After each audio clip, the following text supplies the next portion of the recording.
Hello everyone, welcome or welcome back to my channel. I hope you're doing really great. So in today's video, we'll be discussing the last unit of the chapter Decolonization of Asian Africa.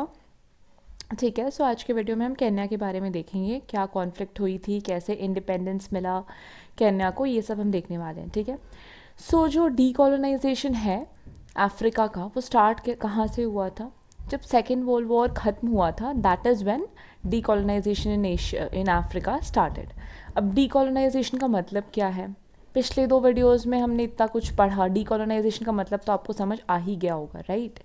But फिर भी मैं आपको बता देती हूँ, decolonisation का मतलब ये होता है कि फॉर एग्जाम्पल अगर हम अफ्रीका को ही ले लें, तो अफ्रीका को हर जगह से किसने कैप्चर कर रखा था? यूरोपियन कंट्रीज़ ने, है ना? यूरोपियन पावर्स जो थे उन्होंने कैप्चर कर रखा था. तो जब यूरोपियन पावर्स अफ्रीका से निकल के अफ्रीका को फुल इंडिपेंडेंस दे दे, फुल ऑटोनॉमी दे दे, that is when we'll consider कि अफ्रीका जो है वो डीकोलोनाइज हो चुका है, क्योंकि अब इसे कोई कंट्रोल नहीं कर रहा, इसके पास इंडिपेंडेंस है अपने खुद के डिसीजंस लेने का. समझ आया आपको? ठीक है. सो हमने पहले तो ये देखा कि डीकोलोनाइजेशन मूवमेंट जो है वो स्टार्ट कब हुआ अफ्रीका में? जब सेकेंड वर्ल्ड वॉर ख़त्म हुई, right?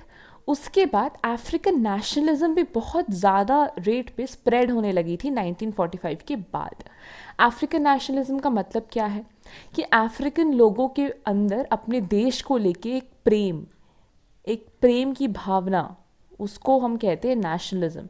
You know that dedication for your country, that love for your country, है ना, उसे नेशनलिज्म कहते हैं. वो भी स्टार्ट हो गया 1945 के बाद. और ये सब क्यों हुआ, क्यों स्टार्ट हुआ नेशनलिज्म मूवमेंट, क्यों स्टार्ट हुआ डीकोलोनाइजेशन मूवमेंट, क्यों ये सब हुआ? बिकॉज हमने ये चीज़ देखी थी कि जितने भी अफ्रीकन बच्चे थे, जो स्टूडेंट्स थे, वो बाहर कंट्रीज़ में गए थे, वेस्टर्न कंट्रीज़ में, फॉर एग्जांपल ब्रिटेन, यूएसए. यहाँ जब वो पढ़ाई करते थे तो उन्हें बहुत ज़्यादा भेदभाव का सामना करना पड़ता था. भेदभाव क्यों? क्योंकि अफ्रीकन्स जो है वो काले होते थे. You know, they were dusky people. The skin tone is dusky, the skin tone is black, you can say. So जो गोरे लोग थे, जो वेस्टर्न कंट्रीज में every people were whites, right? तो वो उनकी तरफ एक भेदभाव की नज़र से उनको ट्रीट करते थे, उनको अपने से lower strata of the society consider करते थे. तो जो अफ्रीकन बच्चे थे उन्हें लगा कि भैया ये क्या हो रहा है हमारे साथ, ये क्यों हो रहा है, हमारे साथ भेदभाव क्यों हो रही है? हमें अफ्रीका, अपने होमलैंड जाके अपने कंट्री के अंदर, अपने कंट्री के लोगों को ये कहना होगा कि we are strong and we need to emerge out as strong people. We can't let this white people rule us, क्योंकि हम इनसे नीचे नहीं हैं, तो हम इनके नीचे दब के रहेंगे भी नहीं. और हमें अपनी कंट्री से सारे यूरोपियन पावर्स को, जो वेस्टर्न पावर्स ने कैप्चर कर रखा है, उनको निकालना है, क्योंकि we have to show them कि काले हैं तो क्या हुआ, दिल वाले हैं, है ना? Irrespective of your skin tone, आज के ज़माने में भी irrespective of your skin tone, we all are same. Okay, nothing, this nothing to discriminate on the basis of skin colour. That is something which is a very outdated concept now. And वो outdated concept भी क्या बोलूँ मैं, मतलब बहुत गलत concept था society का पहले. इनफैक्ट अभी भी है, ऐसा नहीं है कि अभी भी पूरी तरह से एराडिगेट हो चुका है, ऐसा भी नहीं है. But it's something which is very vague, मतलब कोई पॉइंट नहीं है इन सब के बीच, मतलब बेसिस पर डिस्क्रिमिनेट करने का, है ना?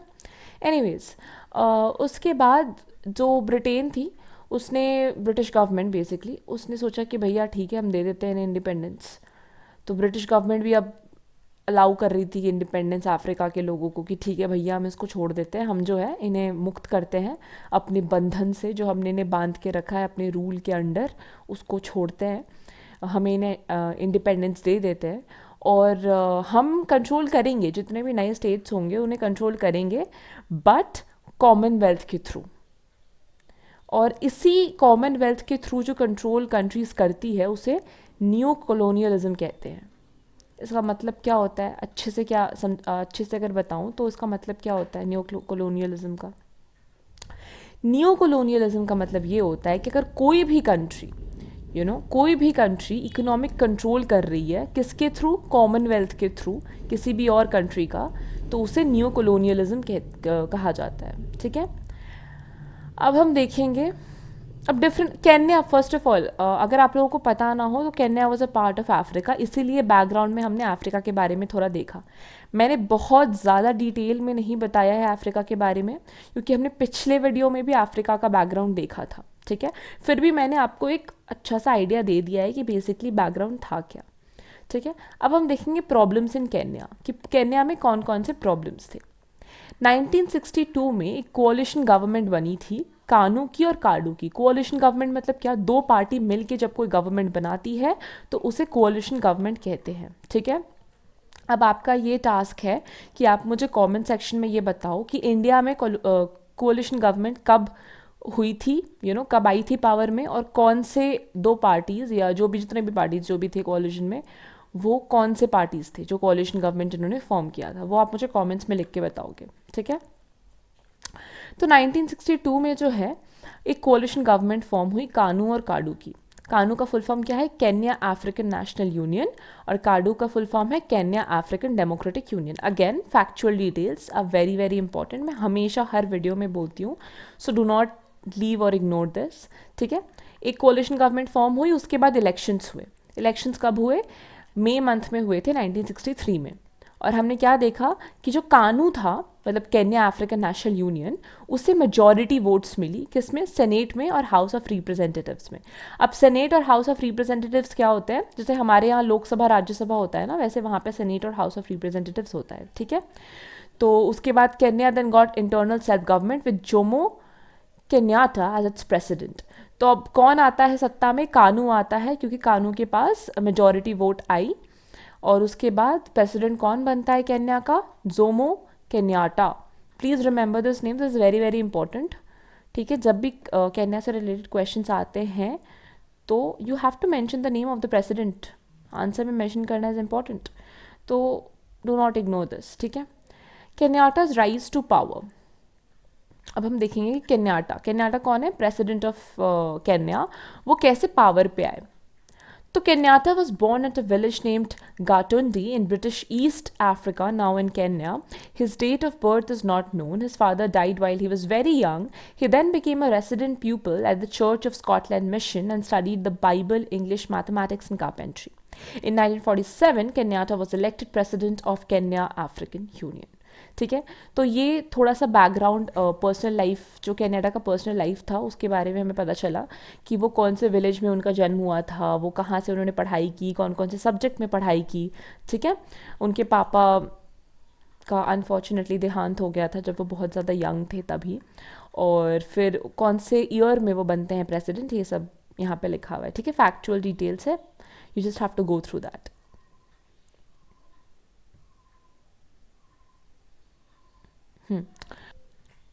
Okay. So he then toured the country and lectured condemning idleness, robbery, urging hard work, and campaigned for the return of land given to the white settlers and independence within 3 years. तो basically इसमें क्या लिखा है कि जो Kenyatta थे वो चाहते थे कि जो वेस्टर्न पावर्स ने हमें कैप्चर कर रखा है, जो गोरे लोगों ने हमें कैप्चर कर रखा है, हमें उससे निकलना है, उनके चंगुल से निकलना है, और हमें अपनी इंडिपेंडेंस लेनी है, और 3 साल के अंदर अंदर ही लेनी है, ठीक है। In the mean time Mau Mau rebellion with this organization, Mau Mau rebellion started and a state of emergency was declared on 2 October 1952. He was arrested for association with the organization. The society was a radical anti-colonial movement engaged in rebellion against Kenya's British rulers. He was in prison till 1959. Emergency was lifted in January 1960. There's developed a strong public demand for his release. In August 1961, he was released from jail. So basically Kenyatta का ये motive था कि मुझे जो है अपनी country को independence दिलानी है, और 3 साल के अंदर अंदर दिलानी है, ठीक है। बट उसी बीच केन्याटा एसोसिएट हो गया था, मतलब केन्याटा जुड़ गया था एक ग्रुप ऑफ पीपल के साथ, एक सोसाइटी, एक ग्रुप ऑफ जो होते हैं ना, जो प्रोटेस्ट करते हैं, हर एक ग्रुप होता है, एक छोटा छोटा ग्रुप होता है जो अंडरग्राउंड होता है, कुछ ऐसे होते हैं। तो एक रेबिलियन ग्रुप था जिसका नाम था माऊ माऊ, उसके साथ ये जुड़ गए थे जाके। और ये माऊ माऊ बेसिकली क्या करता था, ये जो ब्रिटिश ने कैप्चर कर रखा था अफ्रीका को, उसके अगेंस्ट ये प्रोटेस्ट करता था एंड ऑल ऑफ दैट, और बहुत ही कट्टर वे में करता था। तो एक स्टेट ऑफ इमरजेंसी लागू की गई 2 अक्टूबर 1952 में, एंड उसके बाद उन्हें अरेस्ट कर लिया गया, किसे, केन्याटा को, जब पता चला कि वो माओ माओ के साथ एसोसिएटेड है, और वो 1959 तक जेल में ही थे, ठीक है। और वो इमरजेंसी फिर हटी 1960 में। अब इमरजेंसी पीरियड में अब जेल से क्या ही निकलेंगे, अगर इमरजेंसी पीरियड में वो जेल में चले गए हैं तो जब तक इमरजेंसी हटती नहीं है जेल से आना इज़ ऑलमोस्ट नॉट पॉसिबल, ठीक है। तो इमरजेंसी हटी 1960 में, और लोगों ने काफ़ी, जो पब्लिक थी ना, जो कॉमन मास थी, उन्होंने काफ़ी डिमांड किया कि भैया आप छोड़ो, आप कैसे ले सकते हो केन्याटा को, हमारे केन्याटा को आप जेल में कैसे डाल सकते हो, आप उसे निकालो। फिर गवर्नमेंट ने 1961 के अगस्त के महीने में केन्याटा को रिलीज़ कर दिया जेल से, ठीक है। Moving ahead, the British and Kanu agreed that Kenya would attain independence on 12 December 1963 as a Commonwealth member, with Queen Elizabeth II as head of the state. In 1964, Kenya became a republic and constitutional changes further centralized the government. Thus, elected by the National Assembly, Kenyatta became head of the state, head of the government and the head of the armed forces. ठीक है, तो Britishers ने और कानू ने, जो कानून समिति थी, उन्होंने अग्री किया कि केन्या को जो है इंडिपेंडेंस दे दिया जाएगा। कब दिया जाएगा? 12 दिसंबर 1963 को, ठीक है। और वो एक कॉमनवेल्थ मेंबर बन जाएगा, ठीक है। 1964 में फिर केन्या जो है एक रिपब्लिक बन गई। रिपब्लिक का मतलब क्या है, आप मुझे कमेंट सेक्शन में बताओ, क्योंकि मैंने आपको पिछले वीडियोस में भी रिपब्लिक का मतलब समझाया है, ठीक है। So you will write down in the comments below कि रिपब्लिक का मतलब होता क्या है, ठीक है। And constitutional changes for the centralise the government.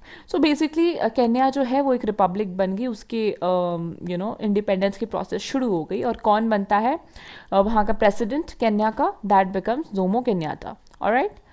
Now moving ahead, Kenyatta automatically became the president. कैसे बन गए? क्योंकि केन्या को already head of the state, head of the government, head of the armed forces, तो सब चीज़ों का head declare कर दिया, तो eventually head of the like president of the country बन गया, ठीक है। Kenya was a difficult area to deal with. अब हम देखेंगे चैलेंजेस जो जोमो केन्याटा, देखो here you will see the picture of Jomo Kenyatta कि वो कैसे दिखते थे। दिस इज द पिक्चर, ठीक है। तो अब हम ये देखें कि बेसिकली क्या क्या प्रॉब्लम्स, क्या क्या चैलेंजेस थे भी एक तरह से केन्याटा के लिए। तो केन्या जो एरिया था ना, वो बहुत डिफ़िकल्ट एरिया था, किसी भी लीडर के लिए उस एरिया के साथ डील करना काफ़ी डिफ़िकल्ट था। क्यों? क्योंकि वहाँ पे बहुत ज़्यादा वाइट सेटलर्स थे। वाइट सेटलर्स मतलब क्या? जो गोरे लोग थे ना, जो आके इन्हें कैप्चर कर रखा था जिन्होंने, वो थे।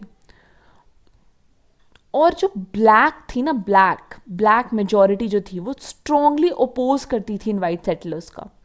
तो केन्या वाले एरिया में वाइट जो गोरे लोग थे वो आके रह रहे थे, और यहाँ पे जो जितने भी डस्की लोग थे, जितने भी ब्लैक पीपल थे, वो प्रोटेस्ट करते थे बहुत ज़्यादा कि तुम यहाँ नहीं रह सकते, तुम निकलो यहाँ से, ये हमारी ज़मीन है, हम तुम्हें नहीं रहने देंगे, ये वो स्टफ्स लाइक दैट, ठीक है।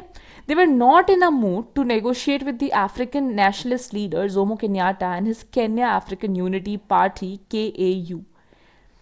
Okay, here this is important because we get to know कि अब जो है केन्याटा की पार्टी फॉर्म होती है जिसका नाम क्या होता है? KAU, that is Kenya African unity, ठीक है। They were determined to prolong white settler rule, thus the white settlers started a policy of confrontation which they thought would easily destroy the African party. The British government was in great pressure for both sides because the white settlers were backed by certain big business houses of Britain. Cow was able to make little progress because the British allowed only 6 Africans to join the Legislative Council of 54 members. Again, very, very important. तो अब जो है Africans की entry legislative council में allowed थी, but तुम ratio देखो, अपने लोगों को, मतलब ब्रिटिशर्स के लिए 54, मतलब टोटल 54 मेंबर्स थे लेजिस्लेटिव काउंसिल में, ठीक है। और उसमें से सिर्फ सिक्स लोग ही अफ्रीकन थे, बाकी सारा ब्रिटिशर्स को दे रखा है उन्होंने। क्या बात हुई है, बट एनीवेज जो था। तो इसमें यहाँ पे बेसिकली था क्या कि अब केन्याटा और ब्रिटिशर्स के बीच में ये बात हुई थी कि देखो हम आपको इंडिपेंडेंस दे देंगे, बट जो ब्रिटिशर्स रह रहे, let them be there, you don't have to remove them. But ये जो केन्या वाले एरिया में, मतलब जो केन्या था, वहाँ पे जितने भी ब्लैक पीपल थे, दे वर लाइक कि हम नहीं रहने देंगे इन्हें, how dare they stay at our place, we won't negotiate anything with them. अब ब्रिटिशर्स के लिए भी ये दिक्कत वाली बात हो गई थी, और केन्याटा के लिए भी दिक्कत वाली बात हो गई थी। केन्याटा कह रहा था कि भैया देखो हम कोशिश तो कर रहे हैं, और ब्रिटिशर्स कह रहा था हम तो कुछ नहीं कर सकते, क्योंकि हम ब्रिटिशर्स को वहाँ से निकाल भी नहीं सकते, क्योंकि जो वहाँ पे रह रही हैं उनको कौन सपोर्ट कर रही है? बहुत बड़े बड़े बिजनेस हाउसेस सपोर्ट कर रही है, तो हम उनके अगेंस्ट जाएंगे तो फिर हमारे लिए दिक्कत की बात हो जाएगी, है ना। तो ये सब था. In this situation, the impatient and the agitated Kenyan people started terrorist attacks on the European owned farms. It was organized by the Mau Mau secret society, whose members were mainly from the Kikuyu tribes. तो देख रहे हो अब जो ये माओ माओ थी ना, वो एक सीक्रेट सोसाइटी थी जहाँ पे केनियन लोग ही उसका एक पार्ट थे, ठीक है. और वो ना इनवाइट पीपल के खिलाफ अटैक्स करते थे, रेबिलियंस करते थे, प्रोटेस्ट करते थे. तो ये जब सिचुएशन सारा चल रहा था ना, इसके बीच में उनका दिमाग ख़राब हो गया, माओ माओ में जितने लोग थे उनका. उन्होंने फिर स्टार्ट किया टेररिस्ट अटैक. किस पे? यूरोपियन ओन फार्म्स पे. अब जितने भी फार्म्स थे जहाँ पे यूरोपियन लोगों ने कब्जा कर रखा था, उस फार्म में जाके टेररिस्ट अटैक, बॉम्बार्डमेंट एंड सब कुछ शुरू कर दिया माओ माओ ट्राइब ने. और इसमें कौन से लोग बेसिकली रहते थे? किकुयू ट्राइब के लोग ज़्यादातर इसके पार्ट थे, ठीक है. और ये क्यों इन्होंने, मतलब ये इतने एजिटेटेड, इतने गुस्से में क्यों थे, और इन्होंने टेररिस्ट अटैक क्यों स्टार्ट कर दिया ऑल ऑफ अ सडन? मतलब क्यों इतना क्या गुस्सा था इनको वाइट जो पीपल थे उनके खिलाफ? था इसीलिए था, मतलब ये गुस्सा इसीलिए था बिकॉज ये जो माओ माओ के लोग थे जो बेसिकली किकुयू ट्राइब के थे, मतलब मोस्टली सारे किकुयू ट्राइब के ही थे, उनको उनके जितने भी फार्म या जितना भी लैंड था ना, उनसे वो छीन लिया गया था, है ना. जितना भी उनका बेस्ट लैंड्स था ना, वो छीन के जो गोरे लोग थे ना उन्हें दे दिया गया था, ठीक है. दैट वॉज द रीज़न ये जो माओ माओ ऑर्गेनाइजेशन थी वो इतनी ज़्यादा, you know, that secret society इतनी ज़्यादा वो गुस्से में थी और इतना ज़्यादा वो खिलाफ थी किसके? ये वाइट सेटलर्स के, ठीक है. A state of emergency was declare. अब जो हमने पहले पढ़ा ना, स्टेट ऑफ एमरजेंसी डिक्लेयर हुई थी, क्यों हुई थी? क्योंकि ये टेररिस्ट अटैक फिर शुरू हो गई थी, इसीलिए स्टेट ऑफ एमरजेंसी डिक्लेयर हुई थी 1952 में. A state of emergency was declared और केन्याटा और बाकी जितने भी नेशनलिस्ट लीडर्स थे उन सबको अरेस्ट कर लिया गया. केन्याटा को 6 साल के लिए जेल हुई और फिर उसके बाद उसने पब्लिकली, केन्याटा ने बोला कि जो है टेररिज्म नहीं होगी, ठीक है. और British authority commission huge force to suppress the terrorist and over the next 8 years some 10,000 Africans were killed and a number of people were in prison no better than a concentration camp, ठीक है. तो basically वही हुआ, Britishers ने बोला कि अब कोई टेररिज्म अटैक नहीं होगी. केन्याटा ने भी अग्री किया कि नहीं, अब हम कोई टेररिज्म नहीं करेंगे, कुछ नहीं करेंगे, ठीक है. तो ये सब हुआ. तो यहाँ पे अभी जो इस पैराग्राफ में हमने पढ़ा ना, मैं आपको एक चीज़ बता देती हूँ, why people find this chapter थोड़ा कन्फ्यूजिंग इज़ बिकॉज यहाँ पे जितने भी पॉइंट्स हैं ना वो एक दूसरे के साथ रिलेटेड, मतलब यू नो एक सीक्वेंस में नहीं है. रिलेटेड तो है बट सीक्वेंस में नहीं है. फॉर एग्जाम्पल ये जो पैराग्राफ है, जैसे मैंने अभी मार्क किया, ये बेसिकली एक तरह से बैकग्राउंड दे रहा है आपको किस चीज़ का?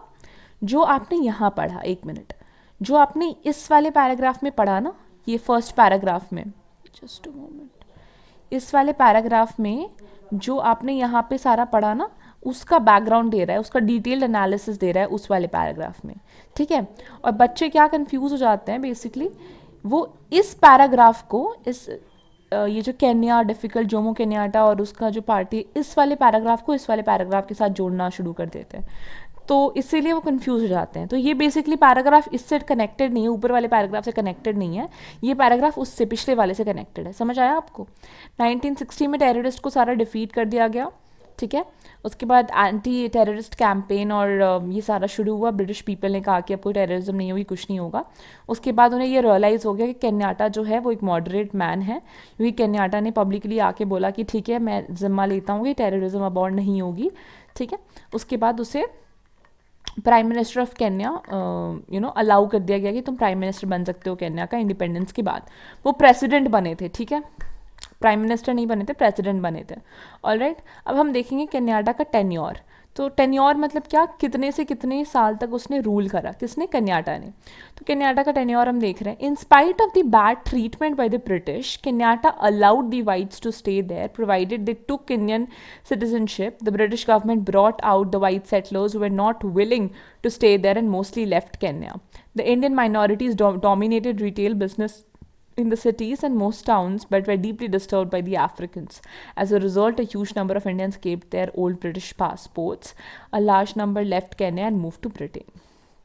ठीक है, तो अब हमने देखा ही ब्रिटिशर्स ने कितना गंदा ट्रीट किया था अफ्रीकन लोगों को जो केन्या में रह रहे थे, उन सभी लोगों को. और सिर्फ केन्या में ही नहीं, पूरे अफ्रीका में जितने भी अफ्रीकन पीपल थे या जितने भी लोग रह रहे थे अफ्रीका में, कितने गलत तरीके से उन्हें ट्रीट किया, है ना।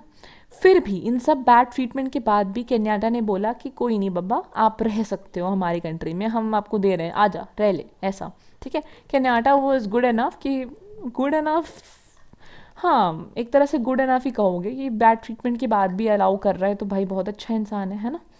तो उसने कहा कि भैया देखो आप रह सकते हो, बट एक चीज़ है, एक कंडीशन है हमारी कि आपको केन्या की सिटीजनशिप लेनी होगी, आपको अपनी ब्रिटिश सिटीजनशिप वो नहीं चलेगा, आपको यहाँ का लेना पड़ेगा। ठीक है, तो ब्रिटिश गवर्नमेंट ने क्या किया, जितने ब्रिटिशर्स, जितने भी गोरे लोग थे जो वहाँ रहना चाहते थे उनको वहाँ रहने दिया, और जो नहीं रहना चाहते थे उनको अपने साथ वापस अपने देश लेके चले गए। ठीक है, जो इंडियन माइनॉरिटीज़ थी, अब अफ्रीका में सिर्फ अफ्रीकन तो थे नहीं, इंडियन माइनॉरिटीज़ भी थी, इंडिया के लोग भी रहते थे, उन्होंने वहाँ का बिजनेस को काफ़ी ज़्यादा डोमिनेट किया, है ना। उसके बाद बट उनको ना काफ़ी दिक्कत थी अफ्रीकन से, वो बहुत ज़्यादा डिस्टर्ब हो गए थे अफ्रीकन से। तो इंडियंस के पास ना एक ब्रिटिशर्स की उनके पास एक पासपोर्ट्स होती है, ब्रिटिश पासपोर्ट्स, जिसके थ्रू वो जा सकते हैं ब्रिटेन अगर वो जाना चाहते हैं। तो अब वो अफ्रीका के लोगों से, मतलब अफ्रीकन से काफ़ी डिस्टर्ब हो गए थे, तो वो फिर केन्या को छोड़ के वापस कहाँ चले गए, ब्रिटेन चले गए। ठीक है, अब हम देखेंगे केन्याटा की फॉरेन पॉलिसी। ठीक है, foreign policy of Kenyatta. Independent Kenya, although officially non-aligned, adopted a pro-Western stance. Kenya worked unsuccessfully for Eastern African Union. The proposal to unite Kenya, Tanzania, and Uganda did not get approval.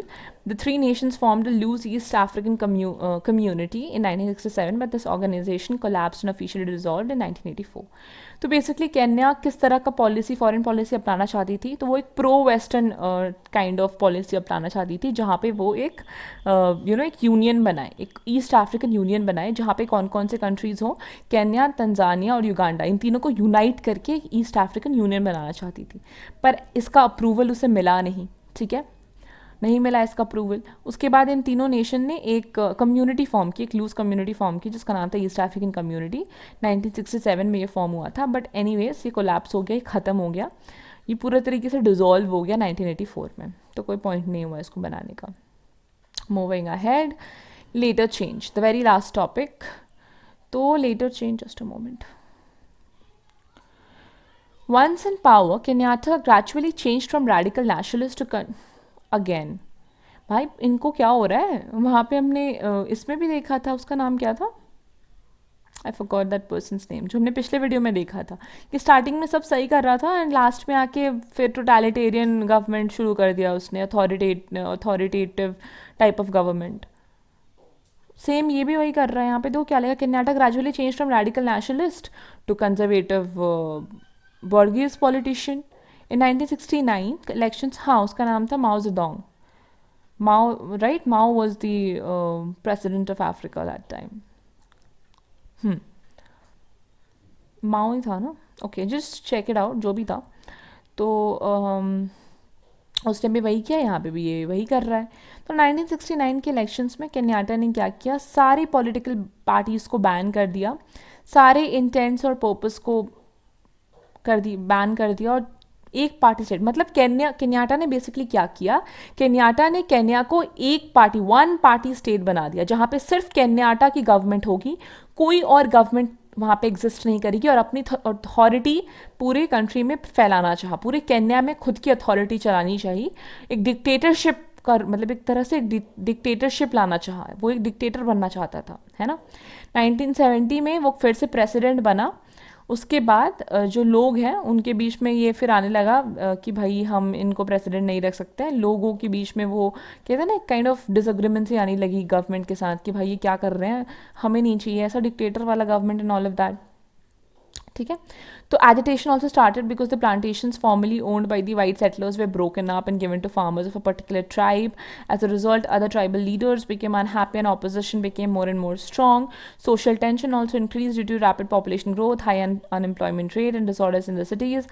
The blacks also expressed their discontent as most of the privileges were enjoyed by the Asians and the Europeans. During this time, Kenyatta died on 22 August 1979 and the vice president Daniel Moi became the president of the country. ठीक है, तो basically क्या हुआ, एक तो इस वजह से लोगों के बीच में डिसएग्रीमेंट शुरू हो गई गवर्नमेंट को लेके कि पहले तो वो अपना डिक्टेटरशिप शुरू कर रहा है, तो पीपल वेर रियली एंग्री कि भाई ये क्या कर रहे हो तुम, हमने तुम्हें इसलिए थोड़ी बनाया था प्रेसिडेंट कि तुम हमारे ऊपर ऐसे वन पार्टी का पूरी कंट्री में वन पार्टी रूल चलाओ और हमारे ऊपर अपने डिसीजंस थोपो एंड ऑल ऑफ दैट. हमें फ्रीडम चाहिए भाई, ताकि हम अपने ओपिनियन बोल सके. पहले तो इस बात से गुस्सा थी पब्लिक, और दूसरी किस बात से गुस्सा थी कि कुछ जो होते हैं ना, क्या बोलते हैं, फील्ड्स होते हैं ना, जो फार्म्स होते हैं, प्लांटेशन फील्ड्स, वो प्लांटेशन फील्ड्स ना ब्लैक मतलब जो अफ्रीकन लोग हैं उनसे लेके कुछ एक पर्टिकुलर ट्राइब को दे दिया गया था. एक तो वाइट सेटलर्स और कोई एक पर्टिकुलर मतलब किसी एक ही पर्टिकुलर प्रजाति को दे दिया गया था, जिसकी वजह से बाकी जितने भी प्रजाति के लोग थे ना उनको बहुत गुस्सा आया कि भैया तुम पहले तो तुम गोरे लोगों से तुमने लैंड लिया, लेके किसे दिया प्लांटेशन उनसे लेके एक पर्टिकुलर ट्राइब के लोगों को, तो भैया हम क्या करें, तबला बजाएं, है ना. तो इस बात से भी वो गुस्सा हो गए थे. और काफ़ी ज़्यादा सोशल टेंशन और एक रीज़न से आने लगा था कि पूरे कंट्री में अनएम्प्लॉयमेंट बहुत ज़्यादा बढ़ रही थी. पॉपुलेशन बढ़ रही थी और अनएम्प्लॉयमेंट बढ़ रही थी. कोई सेंस है? पॉपुलेशन भी बढ़ रही है, अनएम्प्लॉयमेंट भी बढ़ रही है, तो भैया देश का होगा क्या. तो काफ़ी डिसऑर्डर सा माहौल, काफ़ी केओस एक तरह से आ गया था पूरे केन्या में. और एक रीज़न था लोगों के, अफ्रीकन्स के बीच में डिसकंटेंट का. वो क्या रीज़न था कि एक तरह से जो यूरोपियंस थे, मतलब जो गोरे लोग थे और जो एशियंस थे, उनको एक तरह से प्रिविलेजेस मिल रही थी, उनको फेवरेटिज्म कर रहा था गवर्नमेंट. तो उनसे अफ्रीकन्स वे रियली एंग्री कि हमारे ही देश में हमारे ही खिला हमें ही फेवर नहीं किया जा रहा है, हमें हमारे साथ ही डिस्क्रिमिनेशन हो रही है. ये क्या हुआ भाई. फिर केन्याटा इवेंचुअली 22 अगस्त 1979 को मर गए, और जो वाइस प्रेसिडेंट थे उस टाइम पे डैनियल मोई, वो बन जाते हैं president of the country. Very very important, underline कर लो क्योंकि ये फैक्चुअल डिटेल है. इनफैक्ट ये पूरा पैराग्राफ इंपॉर्टेंट था बिकॉज जब आपको क्वेश्चन आएगा कि why did social tension started existing या started coming into effect after Kenyatta came into power, तो you can mention these points. और ऐसा नहीं है कि छोटा सा पैराग्राफ दिख रहा है, बट काफ़ी पॉइंट्स है इसमें, तो आप आराम से एक 6 मार्क्स का या 8 मार्क्स का आंसर लिख सकते हो यहाँ से. You know how to write an answer, that is something which I will cover in a different video. But हाँ, यहाँ से आप पॉइंट्स उठाओ, खुद से एक्सप्लेन करके लिख सकते हो. You know that's how you right an answer. Anyways, with this we come to the end of the chapter. I hope you liked the video. If you did, do like, share, subscribe and comment down below how you like the video. ठीक है? Please share the video. जितना ज़्यादा आप share करोगे उतना ज़्यादा बाकी लोगों तक ये वीडियो पहुँचेगी, you know, and बाकी लोगों का भी इससे benefit होगा, and in a way I'll also be happy that you know my video is going to a lot of audiences and it will kind of motivate me to make more and more videos. ठीक है? बाकी I try to bring videos बहुत जल्दी क्योंकि exams are almost there, तो मेरे को लाने हैं वीडियोज़ क्योंकि आपके कमेंट्स भी आए थे.